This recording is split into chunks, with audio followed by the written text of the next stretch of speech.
எல்லாருக்கும் வணக்கம். மார்னிங் முடிச்செல்லாம் மறக்காமல் எல்லோரும் சப்ஸ்கிரைப் பண்ணுங்கள். இப்போ நம்ம பார்த்துட்டு இருக்கிறது பார்த்திங்கன்னா ஒரு காரில் ஒரு சின்ன ப்ராப்ளத்தை பற்றி பார்க்க போகிறோம். அந்த காரை எப்படி ரெடி பண்ண போகிறோம் அப்படிங்கிறது தான் நம்ம மெயினான ஒரு கண்டென்ட்டு.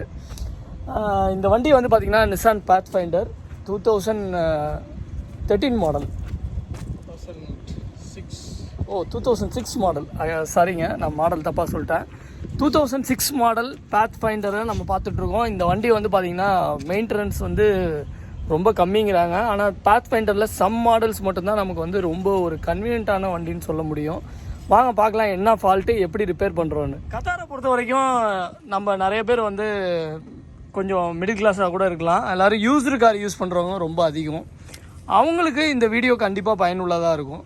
யூஸ்டு கார் யூஸ் பண்ணும்போது நீங்கள் வந்து உங்களோட காரை நீங்களே எப்படி ரிப்பேர் பண்ணுறதுன்னு ஃபஸ்ட்டு தெரிஞ்சிங்க.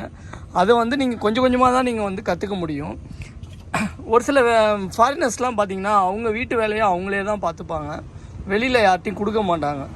அதாவது வீட்டில் உள்ள பைப்பு ப்ராப்ளம், எலக்ட்ரிஷியன் ஒர்க்கு இதெல்லாம் வந்து அவங்களே பார்த்துப்பாங்க. அதேமாரி நம்ம தமிழ்நாடுகளும் நிறைய பேர் பார்த்துட்டு தான் இருக்காங்க.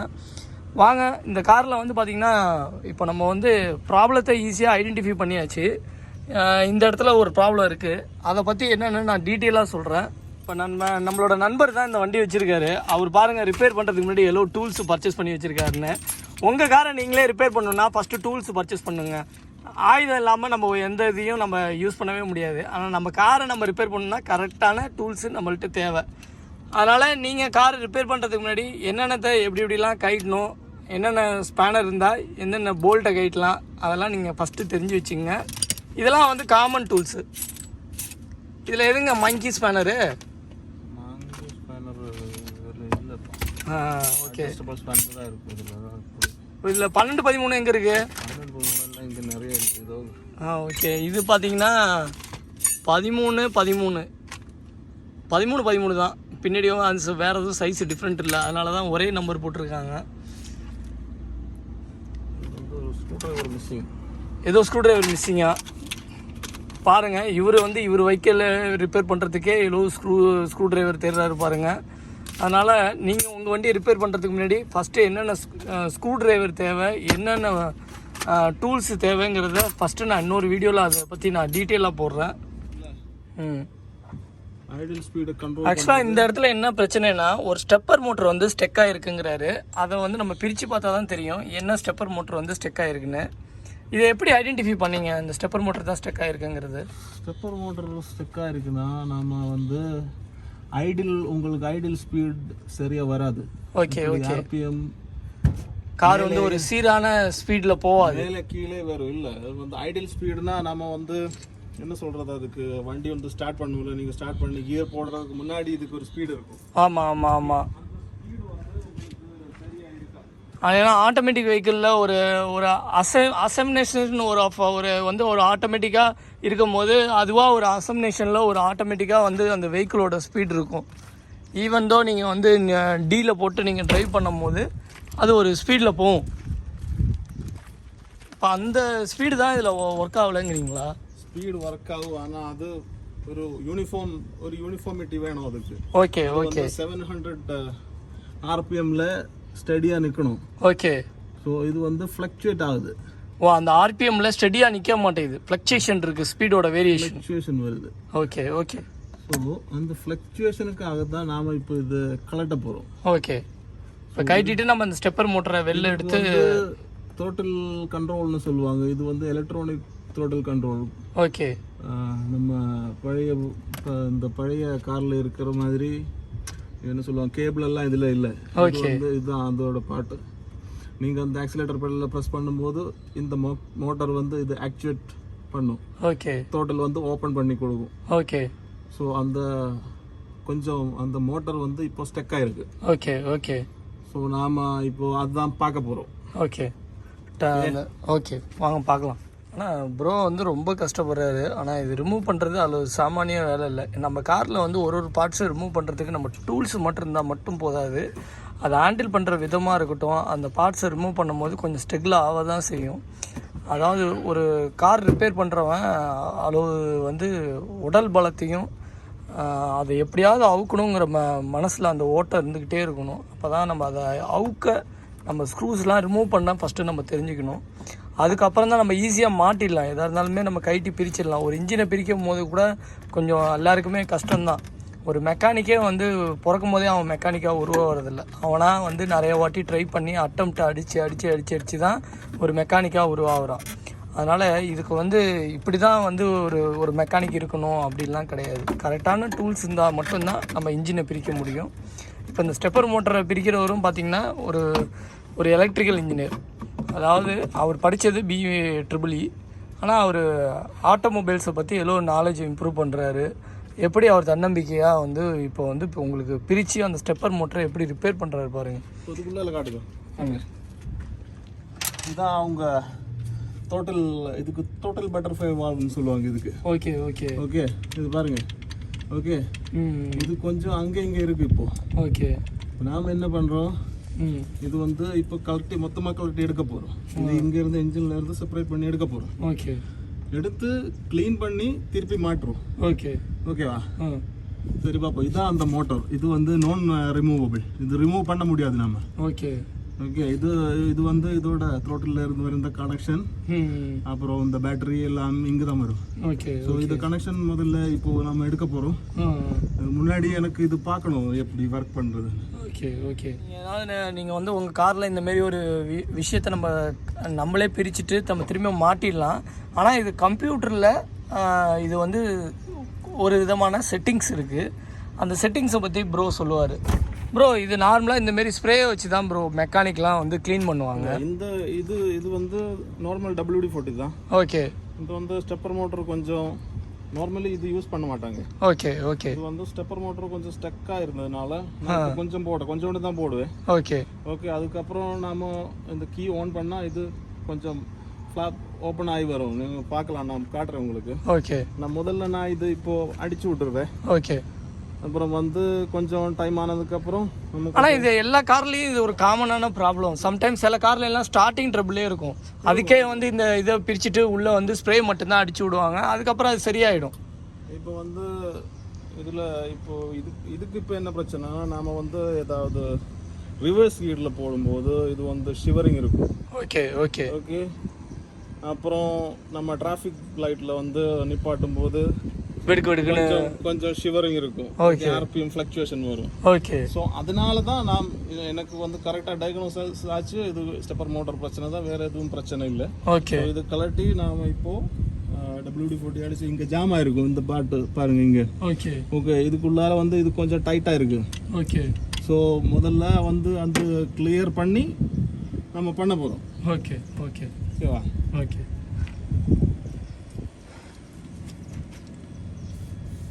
மக்களே, நீங்களும் வந்து உங்கள் காரில் இதெல்லாம் கரெக்டாக மெயின்டைன் பண்ணுங்கள். இப்போ வந்து நம்ம ஸ்ப்ரே அடிக்கிறோம். இந்த ஸ்ப்ரே அடிக்கிறது பார்த்திங்கன்னா அந்த த்ரெட்டலில் ஏதாவது டஸ்ட் இருந்தால் கூட கொஞ்சம் க்ளீன் ஆகும். ஸோ இது வந்து டஸ்ட் க்ளீன் பண்ணுறது கிடையாது. ஏன்னா இது வந்து நம்ம இப்போது இந்த நான் சொன்னேன்ல, இது வந்து கொஞ்சம் டைட்டாக இருக்குது. ஓகே ஸோ அதனால நான் இப்போ போட்டு விடுறேன். அப்புறம் தான் நான் இதை க்ளீன் பண்ணுவேன். ஓகே அதுக்கு வந்து இன்னொரு லிக்விட் இருக்குது, நான் காட்டுறேன் உங்களுக்கு. ஓகேவா? ஓகே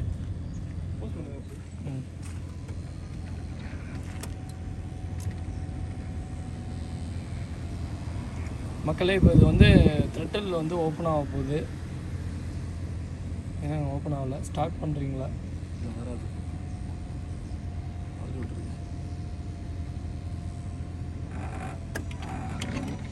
வருதா? லைட்டாக ஓப்பன் ஆச்சு. அப்படிதான். ஓகே அது வந்து செக் பண்ணுறாங்க கம்ப்யூட்டர். இது வந்து ECM வந்து அது செக் பண்ணுறாங்க. ஓகே இது ஒர்க் ஆகுதா இல்லையா? ஓகே அதான் பண்ணிட்டு இருக்காங்க அவங்க. ஸோ நாம் வந்து இப்போ ஜஸ்ட் அது ஓப்பன் பண்ணி காட்டிட்டேன்னா வந்து இது வந்து கிளீனிங்க்கு உள்ள ஸ்ப்ரே கிடையாது. ஆக்சுவலாக நீங்கள் உங்கள் வண்டியிலுமே இந்த மாதிரி ஸ்டார்டிங் ட்ரபிள் இருந்தால் நீங்கள் இதை வந்து யூஸ் பண்ணலாம். இந்த ஸ்ப்ரே வந்து ஆக்சுவலாக இது நான் ரெக்கமெண்ட் பண்ண மாட்டேன். ஓகே இது வந்து இந்த ஸ்குவீஸ் ரிமூவல்னு சொல்லுவாங்க. நம்ம வந்து கொஞ்சம் டைட்டாக இருக்க ஸ்பேர் பார்ட்ஸ் எல்லாம் லூஸ் பண்ணுறதுக்கு நான் போடுறது. ஓகே ஆக்சுவலி த்ரோட்டில் பாடி வந்து க்ளீன் பண்ணுறது இதனால கிடையாது. ஓகே நான் பண்ணுறேன், அவ்வளோதான். ஓகே அதாவது எந்த அளவுக்கு சேஃபாக இருக்கணும், சேஃப் இன்ஸ்ட்ரக்ஷன்லாம் கொஞ்சம் சொல்லுங்கள். ஏன்னா இந்த வீடியோ பார்க்குறவங்க யாராக இருந்தாலும் இந்தமாரி காரை பிரிக்கிறதுக்கு ட்ரை பண்ணுறதுக்கு வாய்ப்பு இருக்குல்ல. நார்மலி அந்த பேட்டரி நெகட்டிவ் டெர்மினல் கழட்டிட்டு தான் பண்ணுவோம். ஓகே. ஆனால் கொஞ்சம் இங்கே பாருங்கள், இந்த கனெக்டர் இதை டிஸ்கனெக்ட் பண்ணாலும் போதும். ஓகே. அது ஏன் பண்ணுறேன்னா இதில் இது ஹைட் ஒர்க் மோட்டர். இதில் தப்பி தவறி நீங்கள் இதுக்குள்ளால கையை விட்டு அப்புறம் கீ ஏதாவது ஓன் ஆச்சு, பவர் சப்ளை உள்ள வந்துருச்சுன்னா கையை நசிக்கிடும். கொஞ்சம் ஹைட் ஒர்க் மோட்டர் அது. Okay okay. ஓகேவா? ரிப்பேர் பண்ணுறதுக்கு முன்னாடி இந்தமாரி க்ளவுஸ் வாங்கிங்க. ஏன்னா இது வந்து சேஃப்டி கேஸ் வந்து ரொம்ப முக்கியம். இது எந்த அளவுக்கு சேஃப்டி ப்ரோ? இது நம்ம ஏதாவது இன்ஜினில் கை வைக்கும் போது அங்கங்கே பட்டுச்சுன்னா அது மேபி ஹீட் ஆகிருக்கலாம். Okay okay. மேபி இந்த ஷார்ப் சைடில் ஏதாவது டச் பண்ணலாம். நீங்கள் கழட்டும் போது ஸ்பேனர் ஸ்லிப் ஆகும், எங்கேயாவது படும், ஆனால் இங்கே தோலி கிழிஞ்சிக்கும், அப்புறம் வலிக்கும், ரொம்ப பிரச்சனையாயிடும். ஸோ அதனால நீங்கள் க்ளவுஸை போட்டே பண்ணுங்க. Okay okay. நான் இப்போ எனக்கு தெரியும் எங்கே ஸ்லிப் ஆகும், அதனால தான் நான் இப்போ க்ளவுஸை போடுறேன். ஓகே. சம்டைம் ஸ்லிப் ஆகாது, அதனால நான் க்ளவுஸை கழட்டி வச்சுருவேன். எனக்கும் கன்வீனியன்ட் க்ளவுஸ் இல்லாமல் பண்ணுறதா. ஓகே ஓகேவா?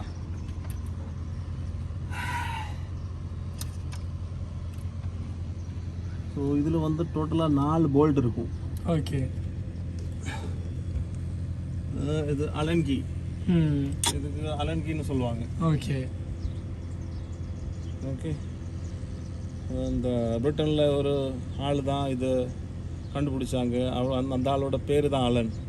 ஸோ இதுக்கு அப்புறம் இது அலன்கின்னு சொல்லி வந்துருச்சு. பிரிட்டனில் ஒருத்தர் கண்டுபிடிச்ச பேரே அப்படியே அவர் பேரே ஒரு இன்ஸ்ட்ருமெண்ட் டூல்ஸுக்கு அப்படியே வச்சுட்டாங்க. அதான் அலங்கி. ஒரு எக்ஸ்டென்ஷன் சின்னதாக வரும். இது ஸ்பேனரை போட்டேன். அலங்கி டேர்ன் பண்ணுறதுக்கான ஒரு கன்வென்ட் கிடையாது. ஓகேவா? ஸோ இப்படி தான். ஸோ இதை கழட்டும் போது நீங்கள் இப்போ கீழே ஒன்று கழட்டிட்டீங்க. ஓகே. நீங்கள் இங்கே கழட்ட முடியாது, இங்கே தான் கழட்டணும். ஓகேவா? ஏன்? ஏன்னா எடுப்பில் நம்ம அந்த இடத்துக்கு போனோம்னா நம்மளால அந்த கன்வென்ட்டான டூல்ஸ் நமக்கு அலங்கியை வச்சு நம்ம சுற்றி திருப்பணும். அப்படி இல்லை. ஏன்னா இதுக்குள்ளால ஒரு கேஸ்கெட் இருக்கு. Okay okay. இது நீங்கள் இங்கே லூஸ் பண்ணி இங்கே தான் லூஸ் பண்ணணும், இங்கே லூஸ் பண்ணக்கூடாது. Okay okay. ஸோ இது ஒன் சைடு ப்ரெஸ் ஆகி போயிடும் அது. ஓகே. ஸோ அதில் இந்த 2 இதில் இப்போது நீங்கள் கழட்டிட்டீங்கன்னா ஈக்குவலாக இருக்கும். அப்போ இங்கே ஹோல்ட் பண்ணும் இது. ஓகே. புரியுதா? புரியுது. வா, எவ்வளோ டைட்டாக இருக்குது.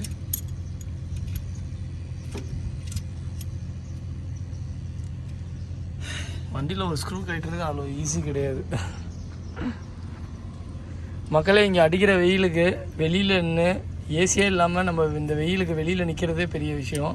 ஆனால் இவர் அவரோட ஓன் இன்ட்ரெஸ்டால் அவரோட காரை அவரே ரிப்பேர் பண்ணுறாரு. இன்னொன்று, இந்தமாரி கார் ரிப்பேர் பண்ணணும், இந்தமாரி கார் வாங்கணும், விற்கணும், அப்புறம் அந்த காரில் கம்ப்யூட்டரைஸ்டாக எப்படியெல்லாம் நம்ம ஒரு எக்யூப்மெண்ட் இருக்குது, அது மூலமாக ஆட்டோமேஷன் மூலமாக நம்ம ஒரு கம்ப்யூட்டர் ப்ரோக்ராமிங்கை நம்ம வண்டியில் நம்ம பண்ணி பார்க்க முடியும். அது மூலமாக என்னென்ன ஃபால்ட் இருக்குங்கிறத நம்ம தெரிஞ்சிக்க முடியும். இதெல்லாமே பண்ணோன்னா ஒரு விஷயத்தில் நம்ம இன்ட்ரெஸ்டாகவும் இன்வால்மெண்டடாகவும் நம்ம இருக்கும்போது தான் அதை பற்றி நம்ம நல்ல ஆழமாக நம்ம தெரிஞ்சிக்க முடியும். இப்போ இவருக்கு பார்த்தீங்கன்னா சின்ன வயசுலேருந்து உங்களுக்கு கார்னால் பயங்கர கிரேஸ் இல்லை ப்ரோ? காரில் எந்த மிஷினாலும் நம்ம கிரேஸ் தான். Okay okay. நீங்கள் அடுத்தடுத்த வீடியோவில் நீங்கள் இன்னும் பார்ப்பீங்க. ஆர்சி கார்லாம் கூட இவர் ரிப்பேர் பண்ணுவார். ரொம்ப நாள் ஓடாத ஒரு ஆர்சி கார் இருக்குது, அதையும் இவர் அதை வேலை பார்த்து ஓட வைக்கிறதுக்கு இவர் பண்ணிகிட்ருக்காரு. இந்தமாரி உங்கள் கார்லேயும் ஏதாவது கம்ப்ளைண்ட்ஸ் இருந்ததுன்னா நீங்கள் எங்களுக்கு கமெண்ட்ஸில் சொல்லுங்கள். அதுக்கான தீர்வு எங்களால் சொல்ல முடியும். ஏன் ப்ரோ, நீங்கள் எல்லா காருக்குமே அந்த ஆட்டோமேஷன் மூலமாக என்னென்ன ஃபால்ட் இருக்குங்கிறத கண்டுபிடிச்சிட முடியுமா? கண்டிப்பாக. ஓகே. அந்த இன்ஸ்ட்ருமெண்ட் நேம் என்ன ப்ரோ? அது onboard diagnosis. Onboard diagnosis, OBD2 short ஃபார்ம்ல OBD2 னு சொல்லுவாங்க. Onboard diagnosis 2. Okay okay.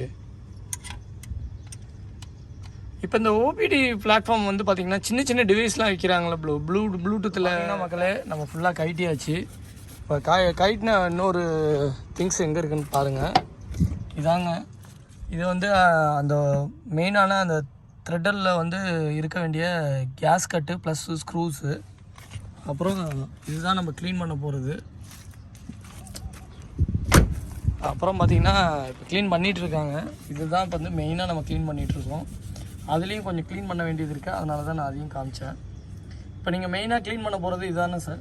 இல்லை, அது நம்ம கலட்டி வச்சுருக்கோம்ல, அது. ஆமாம், அதுதான் மெயினாக க்ளீன் பண்ண போகிறீங்க. ஜஸ்ட் நான் அந்த சர்ஃபேஸை க்ளீன் பண்ணி விட்டுட்டு செக் பண்ணேன், ஏதாவது கார்பன் டெபாசிட் இருக்கா இல்லையா ஏதாவது நான் செக் பண்ணேன், அவ்வளோதான். Okay okay. வந்து இந்த இடத்த நாம் கவர் பண்ணிக்க போகிறோம். இதுக்குள்ளால டஸ்ட் போகக்கூடாது. ஓகே. நம்ம அதை வீட்டுக்கு எடுத்துகிட்டு போய் நம்ம க்ளீன் பண்ணிட்டு வர வரைக்கும் இதில் டஸ்ட்டு போகக்கூடாதுங்கிறதுக்காக டிஷ்யூ எடுத்து சொருகி வச்சுருக்கோம். ஏன்னா அந்த சர்ஃபேஸ் வந்து ரொம்ப சென்சிட்டிவான சர்ஃபேஸு. இது எதனால் இந்த பிளாக் வந்திருக்கு? வந்து இது ஆப்ரேஷனில் இருக்குது. ஓகே. கொஞ்சம் இப்படி தான் வரும். நாம் தான் க்ளீன் பண்ணி ரெடி பண்ணி அது பாலிஷ் எல்லாம் பண்ணி ரெடி பண்ணி போடணும். குழந்தை பார்த்துக்கணும்ப்பா, இல்லைன்னா இப்படி தான். சொன்ன மாரி காரு கூட ஒரு குழந்தை மாரி தாங்க. அதை அப்பப்போ கேர் பண்ணி கரெக்டாக சென்சிட்டிவாக இந்தமாரி சர்ஃபேஸ்லாம் க்ளீன் பண்ணி வச்சா மட்டும்தான் காரை வந்து நம்ம ஒரு பழைய காரை வந்து சில பேர் பொருட்டாகவே மதிக்க மாட்டாங்க. பழைய காராக இருந்தாலும் சரி, புது காராக இருந்தாலும் சரி, உங்கள் பொருளை எந்த அளவுக்கு நீங்கள் பாதுகாப்பாகவும் அதை சுத்தமாக வச்சுக்கிறீங்களோ அந்த வாகனம் உங்களுக்கு கடைசி வரையும் துணையாக நிற்கும். அதாவது கத்தாரில் வந்து கார் இல்லாமல் எத்தனையோ பேருக்கு கை உடஞ்ச மாரி ஆகிடும். ஏன்னா காருங்கிறது அது ஒரு அவசியமான ஒரு வாகனம். இந்த வாகனம் இல்லைன்னா நம்ம ஒரு இடத்துக்கு விட்டு இன்னொரு இடத்துக்கு போகவே முடியாது. அப்போ அந்த வாகனத்தை நம்ம எப்படி பாதுகாப்பாக வச்சுக்கணும், எவ்வளோ மெயின்டெனன்ஸ் இருக்குது, எத்தனை கிலோமீட்டர் ஆயில், எத்தனை இன்ஜின் ஆயில் எத்தனை கிலோமீட்டர்ஸ் ஒன்ஸ் நம்ம மாற்றுறோம், கீர் ஆயில் எந்த அளவுக்கு மாற்றுறோம், அதாவது பேட்ரி போட்ட டேட்டை கூட நிறைய பேர் மறந்துடுவாங்க. அதெல்லாம் கரெக்டாக ஞாபகம் வச்சுருந்து ஒருத்தவங்க கரெக்டாக மெயின்டெனன்ஸ் பண்ணால் அந்த காரு உங்களை பாதுகாப்பாக வச்சுக்கும். பாருங்கள், இப்போ அடிக்கிற வெயிலில் வந்து ஐஃபோனே டெம்பரேச்சரில் ஹை டெம்பரேச்சர்னு சொல்லிட்டு வீடியோவே எடுக்க முடியல எங்களால். ஆனால் அந்த வெயில்லையும் பொருட்படுத்தாமல் இவர் வந்து இவ்வளோ இன்ட்ரெஸ்ட்டாக அந்த காரோட திங்ஸை இவரே கைட்டி க்ளீன் பண்ணுறது பார்த்திங்கன்னா ஒரு ஆச்சரியமாக கூட சொல்லலாம். இது வந்து கிரேஸ்ன்னு சொல்லலாம், சில பேரோட இன்ட்ரெஸ்ட்டுன்னு சொல்லலாம். இதில் எத்தனையோ பேர் வீடியோ பார்க்குறவங்க நிறைய பேர் வந்து பார்த்திங்கன்னா, நான் சொல்கிற நிறைய பேர் வந்து பார்த்திங்கன்னா மெக்கானிக்கிட்ட விட்டுட்டு அவங்க மட்டும் ஹெட்டேக்கே இல்லாமல் இருப்பாங்க. அவங்களாம் வந்து காரை வந்து காலம்புற உட்காந்தோம், ஸ்டார்ட் பண்ணி நேராக நம்ம ஆஃபீஸுக்கு போனோம், ஆஃபீஸ்லேருந்து வீட்டுக்கு வந்தோம், அதோடு சரி. அப்புறம் அந்த காரை பற்றி எந்த விதமான நாலேஜும் இல்லாமல் நிறைய பேர் இருக்காங்க. ஸோ நீங்கள் இதனால் க்ளீன் பண்ணலாம். இது எலக்ட்ரானிக் காம்போனன்ட் க்ளீனர். ஓகே, இது டெடிக்கேட்டட் க்ளீனர் கிடையாது. ஆனால் உங்களுக்கு என்ன சொல்லுவீங்க, அதுக்கு சப்ஸ்டிடியூட்டாக யூஸ் பண்ணலாம். ஓகேவா? ஸோ இது வந்து ஆல்கஹால் பேஸ் குவிக் ட்ரை ஆகிடும். ஸோ நான் வந்து கொஞ்சம் முன்னாடி இதில் வந்து WD-40 அடிச்சிருந்தேன். இந்த WD-40 ஆல்கஹாலோட மிக்ஸ் ஆனால் அது க்ளீன் ஆகி போயிடும். அதில் வந்து அந்த ஸ்டிக்கினஸ் எல்லாம் இருக்காது. ஓகேவா? ஸோ பயங்கர க்ளீன் ஆக்கிட்டீங்க. சர்ஃபேஸில் உள்ள ஒரு பிளாக் இதுவும் இல்லை. ஸோ இதில் இன்னொரு முக்கியமான விஷயம் சொல்கிறேன். இது வந்து நீங்கள் வந்து ஜஸ்ட் க்ளீன் பண்ணுறதுங்கன்னா ஓகே, இந்த ஃப்ளாப்பை டச் பண்ணிடாதீங்க. இந்த ஃப்ளாப் ஒன்ஸ் நீங்கள் டச் பண்ணிட்டீங்கன்னா உங்களுக்கு ரீசெட் பண்ணோன்னா நீங்கள் வந்து ஒன்போர்ட் டயக்னோசிஸ் டூல் வேணும் உங்களுக்கு. அப்போ இல்லைன்னா இது மறுபடியும் செட் ஆகாது. ஓகேவா? ஸோ நான் இப்போ இங்கே ஓப்பன் பண்ணி காட்டுறேன். ஸோ இது வந்து க்ளீனாக இருக்குது. இதில் டச் பண்ணேனாக்கா நீங்கள் வந்து ஐடியல் ஸ்பீட் நீங்கள் வந்து கம்ப்யூட்டரில் வந்து ரீசெட் பண்ணணும். ஓகே. ஸோ நான் என்கிட்ட இருக்குது, அதனால தான் நான் இது ஓப்பன் பண்ணேன். Okay okay. இப்போ நீங்கள் ஐடியல் ஸ்பீடை வந்து ரீசெட் பண்ணி நீங்கள் திரும்ப செட் பண்ணுவீங்க. ஆமாம், after fixing. So that's all.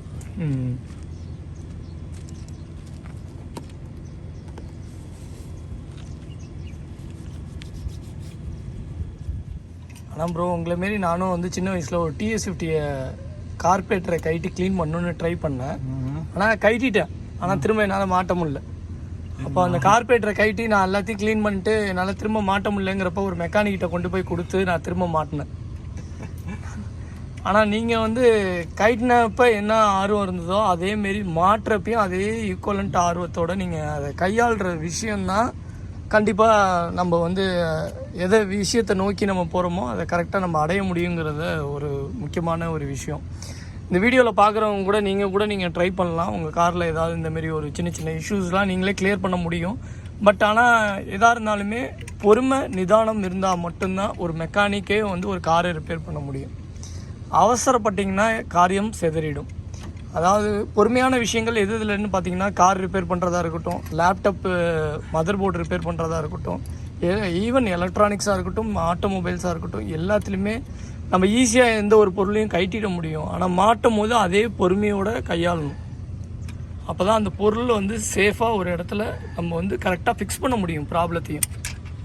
இப்போ ப்ரோ வந்து பார்த்திங்கன்னா எவ்வளோ கஷ்டப்பட்டு ஃபிக்ஸ் பண்ணுறாருன்னு மட்டும் பாருங்கள். ஏன்னா அந்த ஸ்க்ரூஸ்லாம் ஃபஸ்ட்டு ஒன்று ஒன்றா டைட் பண்ணணும். இன்னொரு என்ன விஷயம்னா அலைன்மெண்ட்டு மாறிடக்கூடாது. பின்னாடி உள்ள வாஷரும் கரெக்டாக ஃபிக்ஸ் ஆகணும். ஸ்க்ரூஸும் கரெக்டாக ஃபுல் டைட்டில் இருக்கணும்.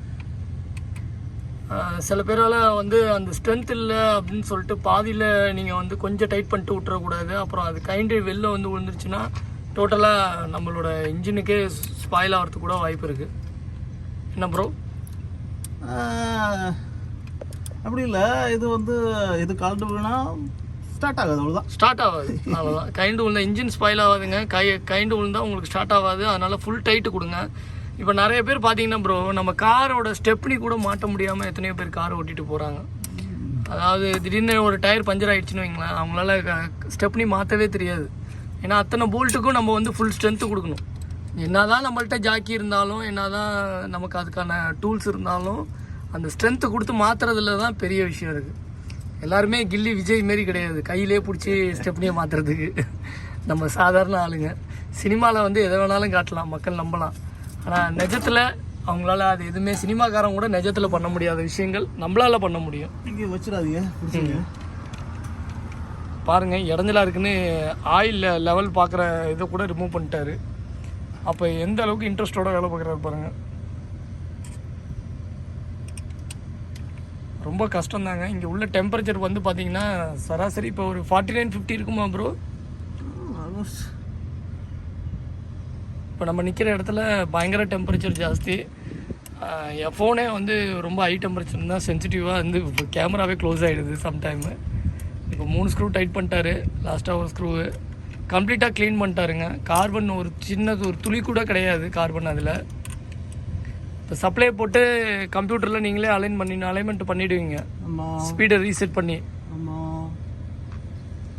அப்புறம் கம்ப்ளீட்டாக நீங்கள் ஸ்க்ரூஸ்லாம் போட்டு பக்காவாக டைட்டாக பண்ணிட்டீங்க. இப்போ அடுத்தது ஆல்மோஸ்ட் ஃபிக்ஸிங் கம்ப்ளீட் அப்படிங்கிற ஒரு ஸ்டேஜுக்கு கம்ப்ளீட்டாக போட்டிங்களே ப்ரோ.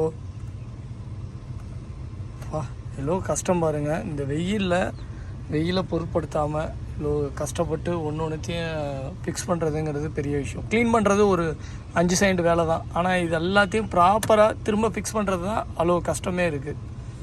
அடுத்தது நம்ம வந்து கம்ப்யூட்டரில் எப்படி வந்து ஸ்பீடு எப்படி செட்டிங்ஸ் பண்ண போகிறோங்கிறத பார்ப்போம். இந்த வீடியோ வந்து இதோட முடிக்கிறேன். அடுத்தது கம்ப்யூட்டர் செட்டிங் அடுத்த வீடியோவில் பார்ப்போம். ஏன்னா வெயில் ரொம்ப ஜாஸ்தியாக இருக்கிறதால இந்த ஃபோனு வந்து பார்த்திங்கன்னா டெம்பரேச்சரால் அப்பப்போ ஹேங் ஆகிட்டே இருக்குது. நம்ம அடுத்த ஃபோனை எடுத்துகிட்டு வந்து அதுக்குள்ளே நம்ம கம்ப்யூட்டர் செட்டிங்ஸை அடுத்த வீடியோவில் பார்ப்போம். மறக்காமல் எல்லோரும் சப்ஸ்கிரைப் பட்டனை ப்ரெஸ் பண்ணுங்கள், பெல் ஐக்கானை ப்ரெஸ் பண்ணுங்கள். தேங்க்யூ ஃபார் வாட்சிங் அவர் வீடியோஸ்.